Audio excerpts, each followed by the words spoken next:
जय श्री राधा रानी सरकार की, जय श्री कृष्ण भगवान की, जय श्री लक्ष्मी नारायण जी भगवान की, जय वैशाख मास महत्म्य की। मंदिर श्री बंसी वाले महात्मा यूट्यूब चैनल की ओर से आज हम आपको वैशाख मास महत्म्य के अध्याय 17 की परम सुंदर कथा को सुनाने जा रहे हैं, जो कि इस प्रकार है। ब्रह्मा जी आज यमराज जी से कहने लगे हैं कि जो वैशाख मास के धर्म का पालन करता है और उसके गुणों का गान करता है, उस पर भगवान प्रसन्न हो जाते हैं। हे यमदेव, उस राजा पर मेरा कोई प्रभाव नहीं है, क्योंकि श्री विष्णु भगवान जी के भक्त का अशुभ करने की किसमें क्षमता हो सकती है। उनके भक्तों को जरा, मृत्यु, व्याधि का कुछ भी भय नहीं होता। सेवक को स्वामी ने जिस काम के लिए नियुक्त किया है, जब तक उसमें शक्ति है वो काम किया जाए, और जब कार्य करने की शक्ति नहीं रहे तो स्वामी से निवेदन कर दे। उसी समय वह उरीन हो जाता है और उसे कोई दोष स्वामी के कार्य करने का नहीं लग सकता।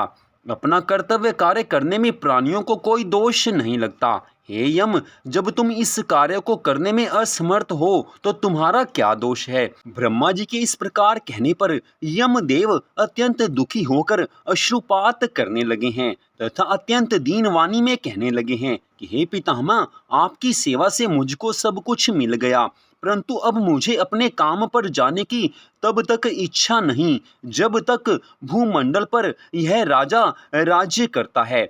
जब तक इस राजा को इस कार्य से मैं चलायमान नहीं कर देता, मुझको विश्राम प्राप्त नहीं हो सकता। आप मेरे इस कार्य को सिद्ध कर दीजिए, तभी मैं फिर शासन कर सकता हूँ। यमराज की ये बात सुनकर ब्रह्मा जी सोच में पड़ गए हैं। थोड़ी देर विचार करके ब्रह्मा जी यमदेव को समझाते हुए कहने लगे हैं कि हे यम, इस वैष्णव धर्म में परायण राजा का निग्रह तू नहीं कर सकता, और यदि तू क्रोध के आवेश में आकर मेरी बात नहीं मानता तो चल श्री हरि विष्णु भगवान जी के पास चलते हैं। जैसी प्रभु आज्ञा करेंगे वैसा ही किया जाएगा। ऐसा कहकर ब्रह्मा जी यमराज को साथ लेकर क्षीर सागर में गए हैं और निर्गुण रूप परमेश्वर अद्वितीय पुरुषोत्तम भगवान की सांख्य योग से स्तुति करने लगे।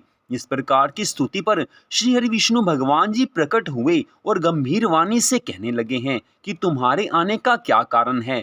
क्या तुम राक्षसों द्वारा सताए गए हो। यम का मुख मलिन और कंधे क्यों झुके हुए दिखाई देते हैं।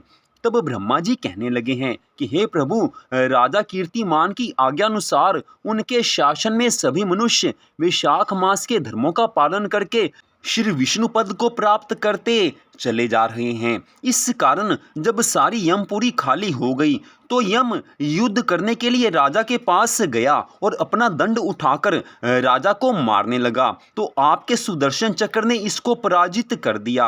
अब यह दुखी होकर मेरे पास आया है।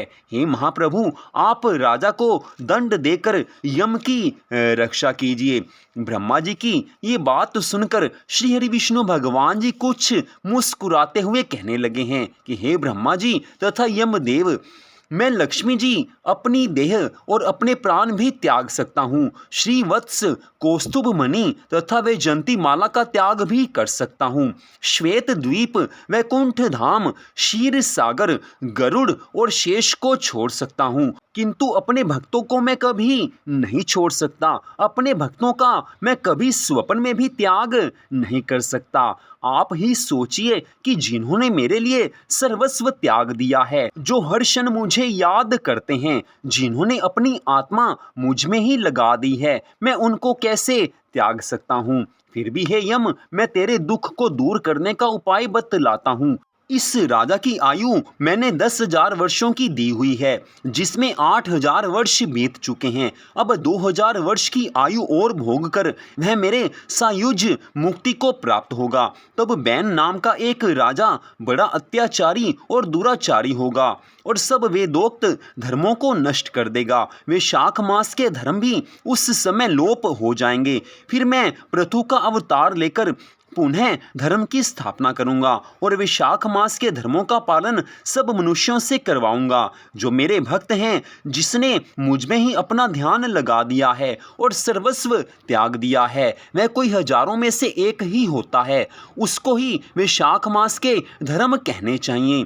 बहुत थोड़े मनुष्य पृथ्वी पर मेरे इस धर्म को जानने वाले हैं। हे यम, तुम किसी प्रकार से दुखी मत होना, तेरे काम की सिद्धि हो जाएगी। वह राजा तेरा भाग भी अवश्य देगा। अपने अपने भाग को ग्रहण करने वाला कभी दुखी नहीं हो सकता। जो मनुष्य वैशाख मास के परम सुंदर समय में तुम्हारे उद्देश्य से प्रतिदिन स्नान, अर्घ्य, जल, कुंभ, दही, अन्न आदि का दान नहीं करेंगे, उनका वैशाख मास का धर्म निष्फल हो जाएगा। जो कोई प्राणी तुम्हारा भाग देकर वैशाख मास के धर्मों का पालन करेगा, उसके कार्य में तुम विघ्न मत डालो, और जो तुम्हारा भाग दिए बिना ही केवल मेरा भजन करता है, उसको मेरी आज्ञा से तुम अवश्य दंड दे सकते हो। उस राजा से मैं तुम्हें भाग दिलाने के लिए अभी सुनंद को भेजता हूँ। वह अवश्य राजा को समझाकर तुम्हारा भाग दिलाएगा।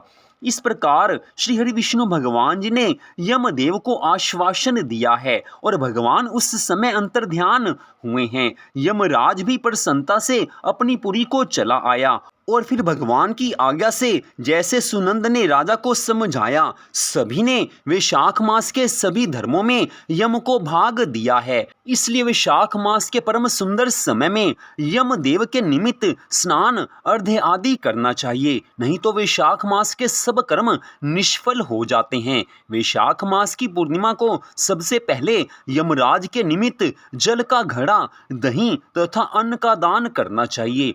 फिर पितरों और गुरु के निमित्त, भगवान के निमित्त शीतल जल, दही, अन्न, तांबूल, दक्षिणा और फल कांसे के पात्र में रखकर भगवान को अर्पण करें।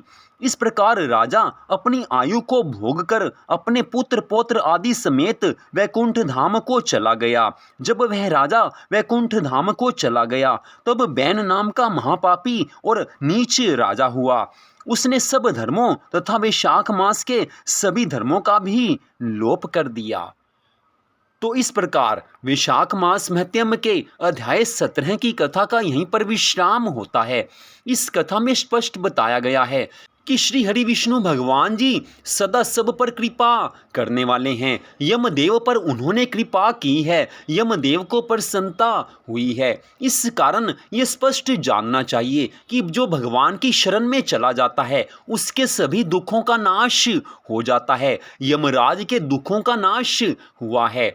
तो आज की इस परम सुंदर कथा को सुनने के लिए आप सबका हार्दिक धन्यवाद। भगवान श्री राधा कृष्ण जी की, भगवान श्री लक्ष्मी नारायण जी की वैशाख मास महत्म की अनंत कृपा सदा आप सब पर, आपके परिवार पर बनी रहे। इसी मंगल कामना के साथ जय श्री राधा रानी सरकार की, जय श्री कृष्ण भगवान की, जय वैशाख मास महत्म की। जय जय श्री राधे, जय जय श्री राधे, जय जय श्री राधे श्याम।